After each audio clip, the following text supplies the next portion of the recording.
Your Excellency, Meg Whitman,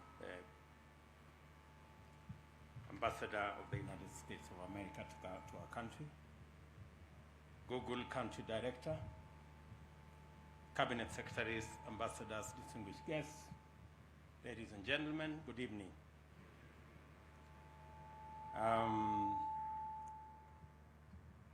I was amazed by the many partners of Google who spoke this evening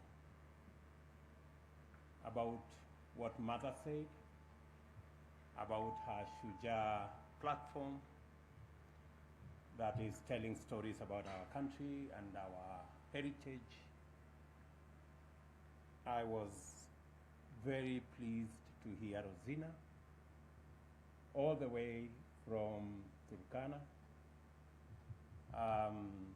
as she explained what YouTube has done to her and her business, and she proudly introduced herself as the CEO of her company.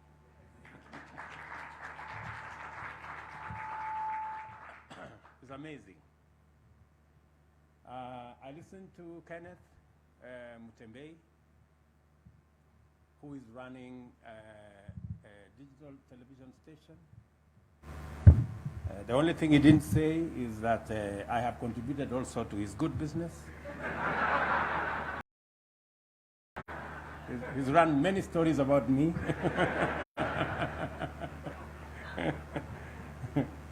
Although he said we are not on the same side. But I think we are on the same side, Kenneth, because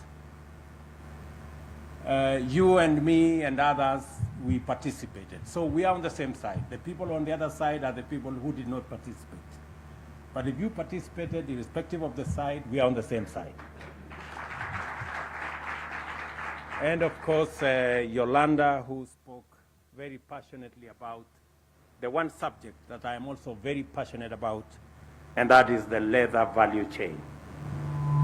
I want to promise Yolanda and all the people in that space that we are going to derive huge economic benefits from the leather value chain, and I will work with you and your team and others in making sure that we not only produce products, but we also market those products on all platforms, including the platform you've spoken about. But let me say this, any conversation about technology is not only highly welcome, but it's also immensely important and very critical as well, for very many reasons. One of them, of course, is that the government was elected on a platform to deliver a digital superhighway to spur innovation, business process outsourcing, and competitiveness within the digital economy. I deliberately named the ICT ministry, the former ICT ministry, to include the digital economy. It was deliberate because they were discussing about ICT in the context of their businesses. The second reason comes down to the motivation underlying that pledge. One is that the internet and digital connectivity is a tremendous determinant of stronger economic performance, greater productivity, and the emergence of sustainable competitiveness. The other is that technology, broadly speaking, and ICT, more particularly, are now highly influential, cross-cutting enablers, exerting immense influence in every sector. As such, ICT and the digital ecosystem in general is indispensable to the delivery of every pillar of our plan for the rapid and radical socio-economic transformation of our country. We don't look at ICT in isolation. As has been said here by earlier speakers, ICT speaks to competitiveness in every field, from agriculture, through business, and every other sector of our development. The connection between ICT penetration and digital connectivity on the one hand, and sustainable development on the other, is no longer up for debate. It makes tremendous sense, therefore, for us to expand our e-government footprint and bring more public and government services online through greater digitization. The success of our e-citizen model is a wake-up call for us to meet Kenyans online. What this would do in turn is connect more Kenyans with one another, as well as like-minded people throughout the world for social networking, creative collaboration, partnership in technology innovation, and of course, business transactions.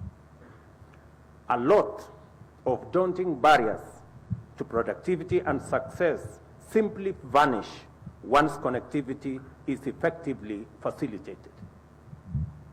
An event like this, therefore, offers us a huge opportunity to explore opportunities that are game changers on their own and cumulatively form undeniable transformational package. The immense nature of their possibilities has been elegantly showcased this evening by the various exciting presentations. The promise of growth profiled in the wonderful milestones over the past 15 years makes Google's presence in Kenya truly historic. The demonstrations of innovation storytelling formats took us on a journey of discovery of our history. The ease with which empowered creatives have plugged effectively into our national history to deliver both moving and eye-opening patriotic narratives is a revelation in itself. It suggests in powerful ways all the potential that lies untapped for us to tell and retell the legendary Kenyan story and anchor the national brand in a truly authentic and uniquely Kenyan identity. I admire your Kenyan journey as Google, and we appreciate what has been achieved so far. I am impressed by the content of your glimpse into the future. The possible futures so effectively curated in the overview of prospects indicate a horizon full of opportunities. Technology holds the key to optimizing these opportunities to achieve positive transformation. The future is going to have its fair share of challenges, just like the present and the past. As we speak, we are grappling with a complicated sequence of adversities arising from climate change, mitigating their devastating impacts and creating resiliences is going to become a full-time occupation that might distract governments entirely, or at least significantly slow them down from pursuing or delivering on other essential mandates. Technology holds tremendous promise of accuracy in forecasting and modeling, and efficiency in implementation. It will therefore form a huge part of any effective strategy to build necessary capacity for confronting the existential challenges of our time. We appreciate Google's consistent history of collaboration with government, and partnership with technology sector has challenged our certainties and significantly improved our willingness to learn.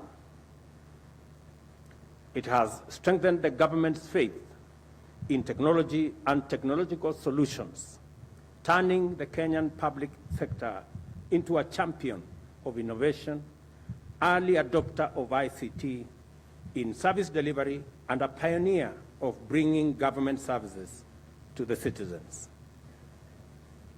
For this reason, our government under the digital superhighway and the creative economy are taken very seriously by the people of Kenya and by the government. I welcome Google's strong demonstration of willingness to expand the scope of possible collaboration with the government as an opportunity to escalate our transformational agenda. Through the demonstrable capacity of its platforms to empower millions of ordinary citizens to achieve meaningful impact at a go, Google is an iconic bottom-up organization.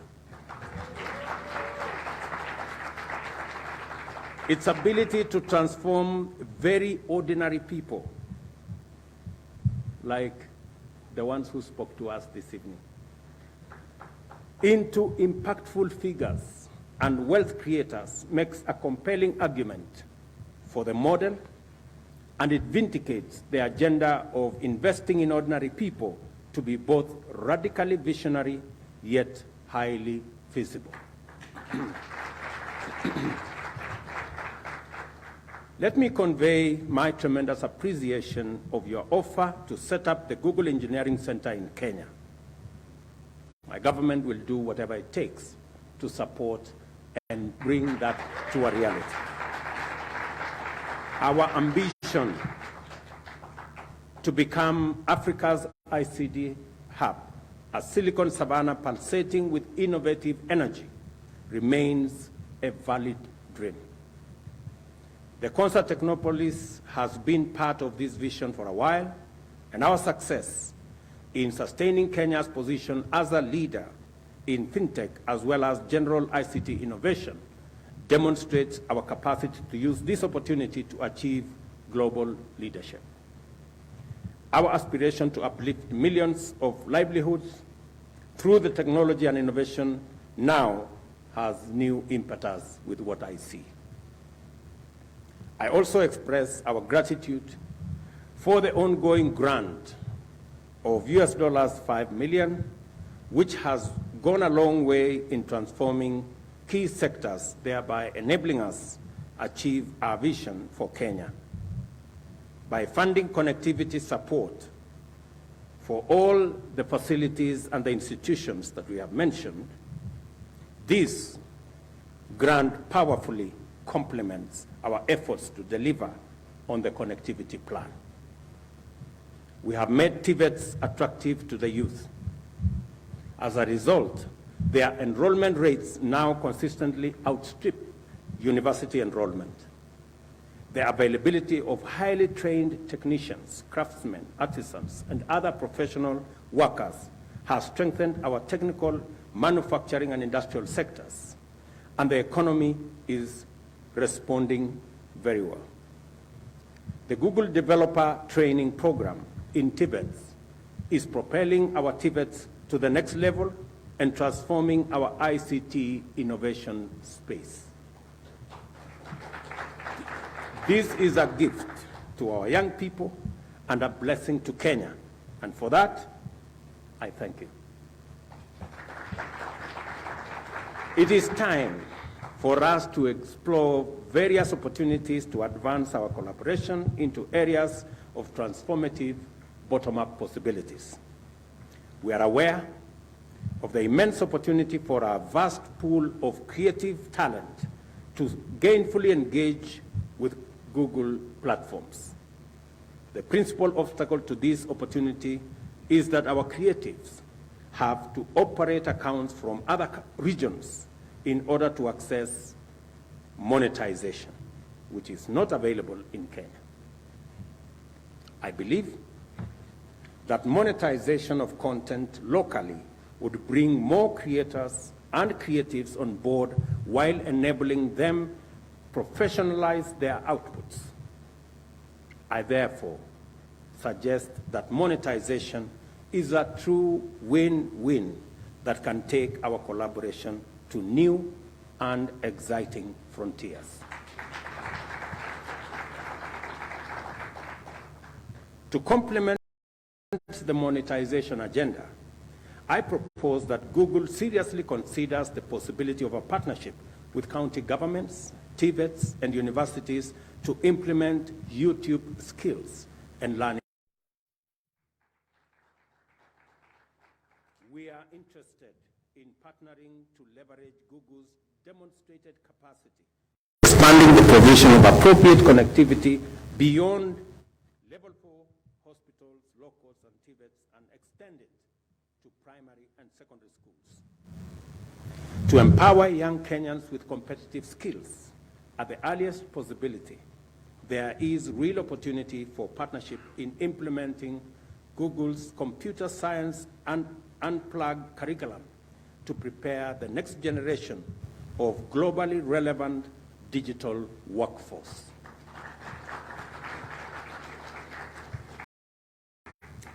And I had the opportunity to speak to a great young Kenyan lady this evening about what they are doing in that space of digital workforce. And I want to promise her, audience, she asked me to do something about it. I want to promise her that I will do something about it. It is our plan to increase our digital workforce, and that is why I deliberately set up a State Department responsible for our diaspora that will link with many Kenyans so that we can begin to look at the real positive advantage we have out of our human capital and be able to leverage on it and grow our economy. My intention is that in the next couple of years, we should increase the money we get from our diaspora remittances from the current 400 billion to 1 trillion shillings in the next 3 years.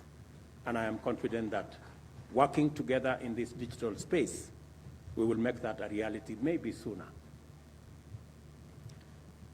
The purpose of these requests is to provide an opportunity for Google and leverage partnership opportunities to consolidate Kenya as the home of the world's digital platform and workforce. We have our eyes firmly fixed on winning and maintaining global leadership in the fourth industrial revolution. It is our plan to ensure that Kenya is able to plug into as well as service international supply chains from a strong competitive position. A lot of jobs have moved online. It is common for tasks to be disaggregated so that each component is performed from a different part of the world by its most competent specialists. Business process outsourcing offers real opportunities for our young, highly educated and motivated and productive Kenyans. And I want to tell Google, as I tell all the other tech companies, that Kenya offers the best, the most talented, the most hardworking, the most committed workforce anywhere in the world.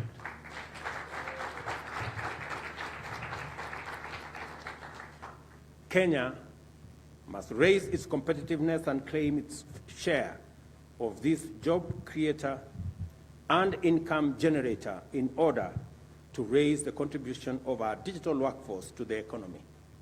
We make these requests before bearing this aspiration in mind. I must revisit my earlier remarks on the bottom-up model. The opportunities that Google's platform offers for connection, collaboration, aggregation, and facilitation of secure payments presents an immeasurable opportunity to migrate the hustler nation online to work and trade. Our tremendous informal sector, whose MSMEs employ 85% of non-farm labor, as well as our agricultural sector, which contributes half of our GDP, and provides incomes for 2/3 of Kenyan households, can become a force to reckon with if it organizes itself in the digital economy. It is time for Juakali artisans, kiosk owners, and farmers to come online and directly engage a broader global market or connect more efficiently with local demand by eliminating information asymmetry. I see space for Google to complement government efforts by deploying its platforms to facilitate this unprecedented transformation. There is immense promise in such partnership, and I invite you to give it your kind and serious consideration.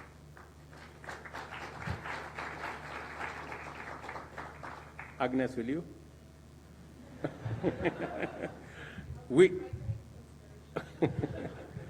We remain steadfast in our commitment to set up an open university in order to promote inclusive, transformational, and relevant education that responds to the demands of a dynamic economy on an exponential path. This determination translates to yet another opportunity for us to collaborate with the tech community and aggregate ideas for the establishment of the university, development of its curriculum, and its implementation. Google possesses relevant platforms and other infrastructure to help us make this a reality. I think I've pushed you hard enough. I therefore urge you to consider this moment and its opportunities as we reflect on the possibilities of transformational partnership, collaboration, and empowerment against the backdrop of 15 years of Google's historic presence, growth, impact, and achievement in the Republic of Kenya. Again, on my own behalf and on behalf of the government of Kenya, I commit that we are going to work together on this journey to build a better partnership and a better collaboration mechanism that will not only provide Google with an opportunity to grow in Kenya as we expand our footprint on fiber, and I agree with you entirely that making smartphones available is one of the key factors and components of our plan, working with companies like yourself, Safaricom and others, so that we can transit, as I have committed, that we are going to transit at least 80 to 90% of all government platforms onto the digital space to make them easier to deliver. So with those many remarks, let me again thank Google and all your partners for what you're doing in our country, and you have my commitment and that of the government of Kenya in working together and making it possible for a win-win outcome that leaves nobody behind. Asanteni sana.